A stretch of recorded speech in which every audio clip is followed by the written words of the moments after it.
बिस्मिल्लाहिर्रहमानिर्रहीम, अस्सलाम वालेकुम। मैं हूं डॉक्टर फ़िज़ा। आप देख रहे हैं मेरा यूट्यूब चैनल। अगर आपने मेरे चैनल को सब्सक्राइब नहीं किया तो अभी सब्सक्राइब करें, बेल आइकन को क्लिक करें ताकि आपका मेरा राब्ता जुड़ा रहे इस यूट्यूब चैनल के ज़रिए। अच्छा जी, आज आपने देखा कि जो तहरीक अदम एतमाद, उसके बाद जो रिक्वेजिशन जमा करवाई गई थी, उस पर अब ये जो इजलास बुलाना है बहस के लिए, उस पर स्पीकर कौमी असम्बली जो हैं सबकी नज़रें उन पर मरकूज़ है कि कब इजलास बुलाते हैं। और स्पीकर साहब की जो मुशावरत हुई है, मुलाकातें भी हो रही हैं। उनकी मुलाकात हुई जी वफाकी वज़रा से, ख़ासतौर पर फ़रूग नसीम साहब से, और इसके साथ साथ वज़ीर दिफा परवेज़ खट्टक साहब से। अच्छा, वज़ीर कानून और वज़ीर दिफा से उनकी बाकायदा डिस्कशन हुई इस हवाले से। हुकूमत ये चाहती है, अपोजिशन तो चाहते ही है कि जल्द अज जल्द ये जो इसका इजलास बुलाया जाए, इससे मुतालिक फ़ैसला हो। उस पर हुकूमत का भी मौक़िफ़ है कि फ़ैसला जल्दी हो जाए, इजलास जितना जल्दी बुला लिया जाएगा उतनी जल्दी निपटा दिया जाएगा मामला। अब उसकी क्या वजह है? क्योंकि हुकूमत बहुत कॉन्फिडेंट है। इमरान खान साहब ने, आपको पता है कि कितने कॉन्फिडेंस से कह दिया कि ये जो करना चाहते हैं कर लें, ये आखिरी वारदात है, इसके बाद ये कमज़ोर हो जाएंगे, हम मज़ीद मजबूत हो जाएंगे।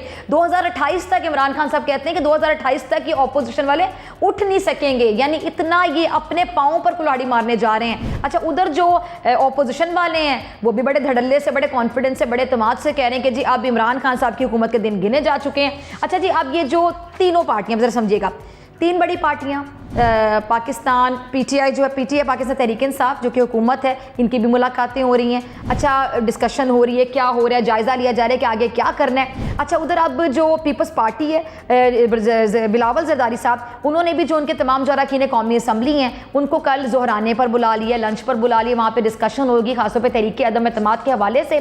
पार्टी अरकान को जो बिलावल साहब हैं, वज़ीर आज़म के खिलाफ जो तहरीक अदम एतमाद है, उसके हवाले से पार्टी अरकान को एतमाद में लेंगे। अच्छा, इधर से शहबाज शरीफ साहब जो उन्होंने अपने अरकान जो कौमी असम्बली हैं उनको भी रात 10 बजे के करीब जो मिनिस्टर कॉलोनी है शहबाज शरीफ साहब की रहायशगाह, वहाँ पर बुला लिया है। अब वहाँ पर भी जो तमाम लोग हैं अदम एतमाद के हवाले से जो उनको एतमाद में लिया जाएगा, और खासतौर पर अरकान को इस्लामाबाद में रहने के हवाले से और अदम एतमाद से मुतालिक पेशरफ पर एतमाद में लिया जाएगा। अभी सारी मुलाकातें हो रही हैं। अच्छा, इधर से फिर जो आसिफ अली जरदारी साहब की चौधरी शुजात हुसैन साहब के साथ मुलाकात हुई है, वो जो मुलाकात है ज़रा उसका भी सुन लीजिएगा। आधे घंटे तक ये मुलाकात जारी रही है। और जो काफ लीग है उसने, देखें, कहते हैं कि 11th आवर पे फैसला करना या एंड टाइम तक पत्ता जो संभाल के रखा होता है पॉकेट में, उसको ऐसे फेंक देना सामने। लेकिन उन्होंने इशारा दे दिया था, आपको याद होगा, चौधरी साहब ने कहा था कि देख बनाकर आप लोग हमारे पास लें, फिर देखते हैं कि एंड में हमने क्या तड़का लगाना है, कुछ बना के तो लेकर आए। अच्छा, अब सिचुएशन बड़ी डिफरेंट है। एक जानिब जो काफ लीग वाले हैं, जिसमें मोहन सलाई साहब ने साफ कहा था कि हम तो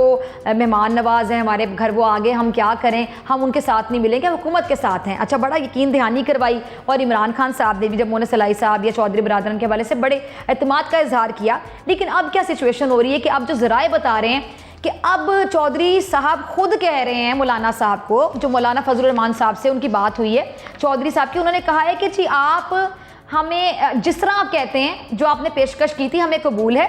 और उसके बाद ये खबर ये आई थी कि इन्होंने कुछ शराइत रख दी थी, कोई तहफ़्फ़ुज़ात के, जी हमें नून लीग के हवाले से, शहबाज शरीफ साहब के हवाले से, जरदारी साहब के हवाले से तहफ़्फ़ुज़ात हैं। फिर मौलाना साहब वो तहफ़्फ़ुज़ात दूर करके, आपको याद होगा, इनके पास दोबारा गए थे। अच्छा, पहले ज़रा होता है ऊपर से आना कि भाई हमारी ये शराइत हैं, ये पूरी हो जाएंगी तो हम आपके साथ मिल जाएंगे।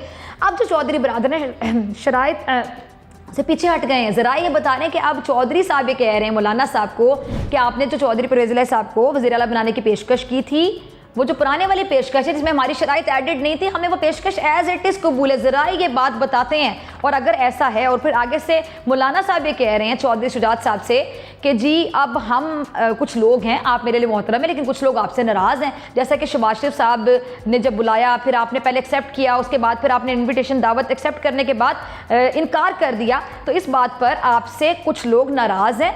और आपको याद होगा इसी रवैये पर, चौधरी बरादरान के जो रवैया था, इस पर आसिफ अली जरदारी साहब ने बिलावल साहब को चौधरी बरादरान के नाश्ते पर गुजरात जब जाना था, जाने से रोक भी दिया था। तो मौलाना साहब ने कहा कि ठीक है, वो सब आपसे नाराज़ हुए हैं किसी बात पे, और वो आपका रवैया जो था उस टाइम पे, लेकिन मैं कोशिश करूँगा। यानी अब आप देखिए कि मौलाना साहब ऊपर आ गए, चौधरी बरादरान उनसे कह रहे हैं जो आपकी पेशकश थी, आप उस पेशकश पे, पुरानी शराइत पे, हमारी कोई शराइत नहीं है, बस आप, हम तैयार हैं।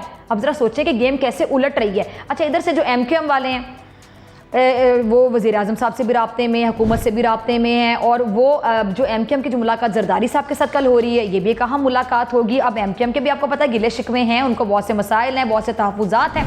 अच्छा, इसके अलावा जो वज़ीर आज़म साहब की जो पीटीआई अरकान से मुलाकात हुई, ज़रा अहमियत की ज़रा हामिल है, बहुत अहमियत की हामिल। क्यों? क्योंकि उसमें जो आप देखें जो उस्मान बुज़दार साहब हैं, उनको हटाने पर हर कोई जोर दे रहा है कि उनको हटा दिया जाए। हर कोई, जहांगीर ग्रुप को देख लें आप, जिस तरह अलीम खान साहब हैं उन्होंने उस ग्रुप को ज्वाइन कर लिया। फिर जो चौधरी बरादरान हैं, जो जितने भी लोग हैं PMLN के तमाम लोग ना बुज़दार साहब को हटाना चाहते हैं। कोई बुज़दार साहब को पसंद नहीं करता है।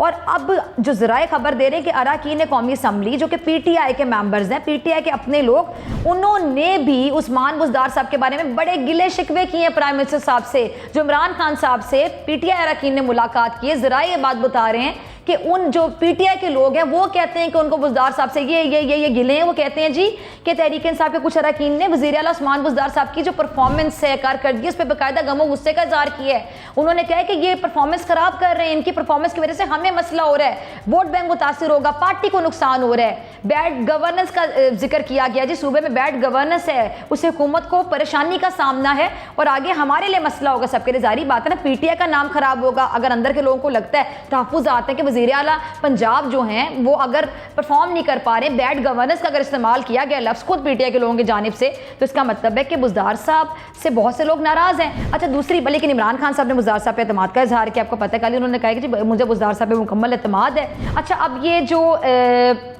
चौधरी परवेज़ इलाही साहब से ये जो तरीन ग्रुप के रहनुमाओं की मुलाकात है, ज़रा इसका भी सुन लीजिएगा। उन्होंने जो एक जुमला जो बोला कि जी हम बुज़दार साहब को हटाने निकले हैं, हमारा साथ दिया जाए, यानी वो भी बुज़दार साहब को हटाने निकले। वो कह रहे जी हमारा साथ दिया जाए।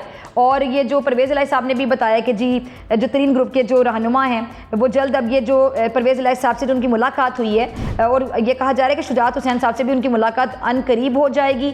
अब सियासी सूरत हाल के तनाजुर में जो चौधरी परवेज़ इलाही साहब ने कहा है कि जो सारे राब्ते हैं वो जारी रहेंगे और ऐसे ही जारी रहेंगे राब्ते। अब ये सिचुएशन आपके सामने, बाकी ये जो हफ्ता है ये बहुत बहुत बहुत अहमियत का हामिल है। आगे एक होता है ना कि दिन ब दिन सिचुएशन चेंज हो रही है, घंटों की बुनियाद पर सिचुएशन चेंज हो रही है। घंटे बाद ये सिचुएशन है, 2 घंटे बाद ये, 3 घंटे बाद ये, क्योंकि हर 2-2, 3-3 घंटे के बाद किसी की रिहाइशगाह पे किसी की मुलाकात किससे हो रही है, किसी की मुलाकात किससे हो रही है। अच्छा, बहरहाल अब देखना होगा कि क्या होगा आगे। लेकिन इसमें ज़रा आप एक लाइटर नोट पर ज़रा देखिएगा कि बुज़दार साहब जो कि वाकई मीडिया फ्रेंडली नहीं है, या वो उनका कॉन्फिडेंस लेवल शायद उस तरह नहीं है, वो कैमरे के सामने आके बात नहीं कर पाते हैं। और बहुत से लोगों को लगता है कि शायद शहबाज शरीफ साहब के साथ ज़रा कंपैरिजन जो हो जाता है ना, शहबाज शरीफ साहब को पता बड़े दबंग थे और बड़ी गुफ्तगू करते थे, आके मीडिया से बात करते थे, बात करते करते जज्बाती को माइक भी तोड़ देते थे, तो उनके साथ कंपैरिजन कैसे बुज़दार साहब पे ज़्यादा तनकीद होती है। लेकिन ज़रा गौर कीजिएगा इस बात पर, हैरान कुन भी है, परेशान कुन भी है, थोड़ी मजाक की बात भी है। लेकिन मैं दाद दूंगी इस बात की, मतलब मैं क्या बोलूँ कि जो रश्क का एक लफ्ज़ होता है ना, शायद वो बिल्कुल परफेक्ट होगा कि आप देखें उस्मान बुज़दार साहब की किस्मत देखें कि वो बुज़दार साहब जो कि मीडिया फ्रेंडली भी नहीं है, जो कि बड़ा शर्माते हैं कैमरे को देखकर, जो कि जिन पे तनकीद भी हो रही, लोगों को लगता है कि नालायक हैं, लोगों को लगता है परफॉर्म नहीं कर पाते हैं, लेकिन वो देखें प्राइम मिनिस्टर साहब की सपोर्ट उनके साथ है। और इस टाइम पर पूरी जो कहानी है ज़रा गौर करके देख लीजिएगा। इमरान खान साहब एक मेन किरदार है जिनको हटाना चाहते हैं अपोजिशन वाले। अब यहाँ पे इमरान खान सबसे ज़्यादा मेन किरदार कौन बना हुआ है, ज़रा गौर कीजिएगा, बुज़दार साहब, क्योंकि हर कोई बुज़दार बुज़दार बुज़दार बुज़दार बुज़दार ही कर। आपसे मिलेंगे अगले व्लॉग।